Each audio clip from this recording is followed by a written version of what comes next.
ये एक किस्म से एक टेररिस्ट अटैक है मस्जिद के ऊपर और 6 दिसंबर कंटिन्यू हो रहा है और वहाँ पर शिंदे और फडणवीस की बीजेपी की सरकार है और उस सरकार की वजह से ये सब हमले मस्जिदों पर किए जा रहे हैं।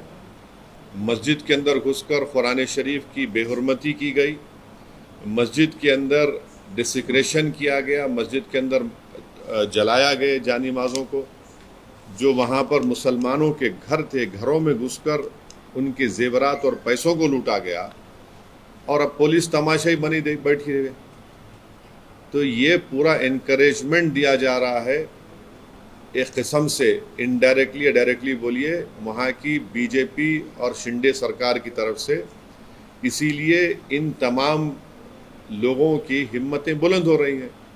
आप बताइए कि हम विश्वगुरु बनना चाह रहे हैं और मस्जिद के ऊपर खड़े होकर आप डेमोलिश करने की कोशिश कर रहे हैं। हम विश्वगुरु बनना चाह रहे, थर्ड इकोनॉमी बनना चाह रहे और मस्जिद के अंदर घुस के आप कुरान शरीफ को जला रहे हैं। कौन सा विश्वगुरु, कौन सी ये बातें कर रहे हैं? डेलिब्रेट टारगेटिंग है मुसलमानों के और रिलीजियस प्लेस की। इसको इस बात को साबित करता है। केस बुक करे, कितनों को अरेस्ट करे आप?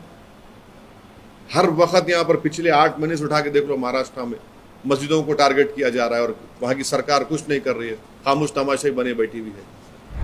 तो इसीलिए मैंने कल ये बात कही है कि अब आने वाले विधानसभा के चुनाव में महाराष्ट्र के मुसलमानों को, MIM पार्टी कैंडिडेट्स को आप कामयाब करिए। कोई तो आवाज़ उठाए ना। वो जो पार्टीज बोल रहे थे मॉरल विक्ट्री, अब तो मुंह से निकल रहा भी नहीं इस हमले के बारे में उनके मुंह से। आपने जो एक्स पे भी कहा, महाराष्ट्र में सरकार की तरफ से जो पिलग्रिमेज स्कीम की बात की गई है, उसको लेकर किस तरह की आप तो ये रेवड़ी नहीं है, ये कम्युनलिज्म नहीं है कि नहीं सुनिए आप, ये तो महाराष्ट्र की सरकार भी कर रही, दिल्ली की सरकार भी सब कर रही है। ये क्या है फिर ये? और आप उसमें क्या कर रहे हैं? एक दरगाह, एक मस्जिद। अरे ये क्या है भाई? ये आप वन साइडेड फैसले ले रहे हैं। आप तो संविधान पे ओथ लिए ना, तो आपको सबको बराबर ट्रीट करना है। आप एक रिलीजन के कैसा हो सकते वहाँ की सरकार? मेजॉरिटी पॉपुलेशन के हिसाब से, मेजॉरिटी पॉपुलेशन के हिसाब से नहीं है। सवाल ये है कि मेजॉरिटी माइनॉरिटी की आप जब बात करते हैं वहाँ आपको सूट करता, फिर जब माइनॉरिटी के प्रोटेक्शन की बात आ रही मस्जिद की, तो आप मस्जिद का प्रोटेक्शन क्यों नहीं कर रहे? अगर वो मस्जिद पे हमला नहीं होता, किसी और की प्लेस, रिलीजियस प्लेस पे हमला होता, तो अब तक आप लोग क्या करते?